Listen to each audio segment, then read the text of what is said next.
Good afternoon. I am Donna Horowitz. I'm a licensed credentialed school nurse for Los Angeles Unified School District. I am here today to tell one nurse's story. She also is a licensed credentialed school nurse who works in a high school setting. And she writes from the high school nurse's point of view. It's important for our parents, staff, and community members to understand what really goes on a daily basis in a high school health office. My school is not unique.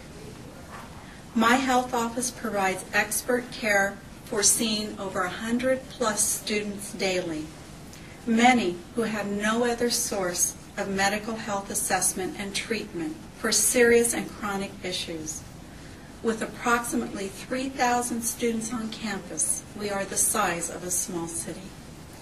I am fortunate I have a health clerk who assists me with most minor first aid and clerical duties so I can complete the state and district mandates and major emergency care of major illnesses and serious injury, daily crisis counseling regarding family or peer issues, alcohol and drug assessments, facilitating critical counseling or health services through our school-based clinic, and suicidal risk assessments requiring time-consuming attention.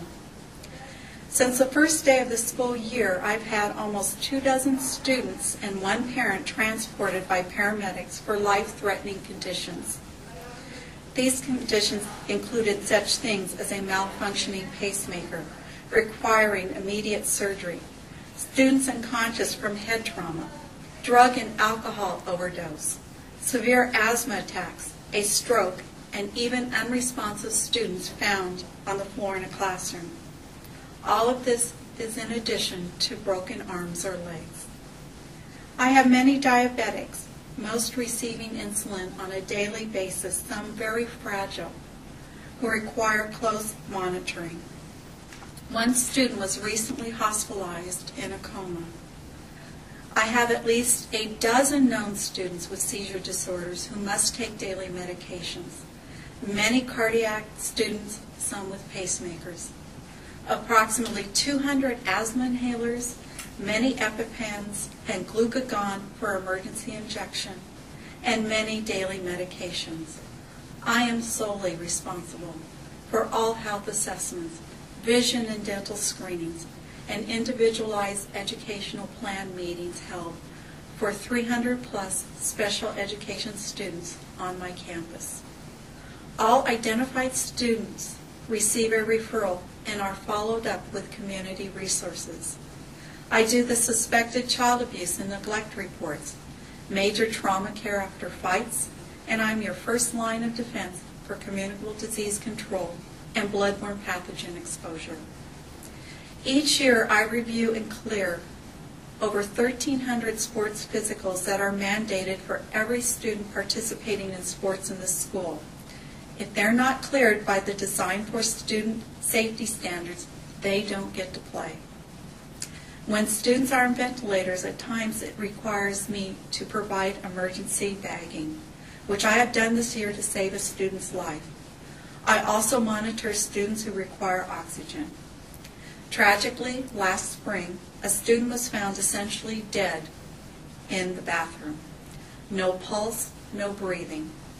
I can't imagine asking or assuming that someone else would perform CPR and shock her heart back into normal rhythm with the defibrillator before paramedics arrived 10 minutes later.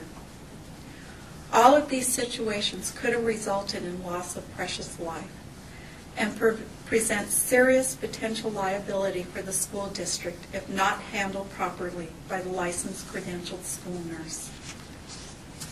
Study after study shows academic scores improve directly with student health. If students aren't here and healthy, they don't learn. School nurses are not a luxury. We are an asset. This is written by Melinda Jacobson, licensed credentialed school nurse. In conclusion, the proposed reduction of 91 credentialed school nurses will compromise the safety and well-being of our children. It not only puts children in harm's way, but it also places the school nurse's license in jeopardy and the district in a position of potential liability.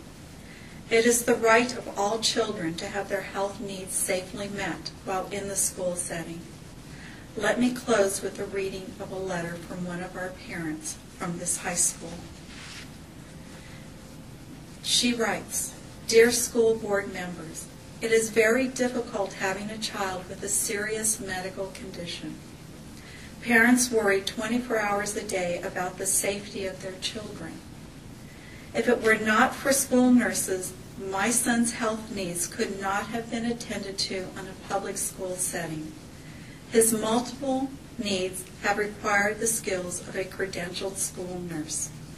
For the past 10 years, with the help of the school nurses, he has been safe on campus and has had a very successful academic experience. Thanks for your time and attention to this important matter." With this, I wish to thank you for paying attention to the loss of potentially 91 school nurses and other health and human services personnel who directly impact and affect the lives of our students on a daily basis.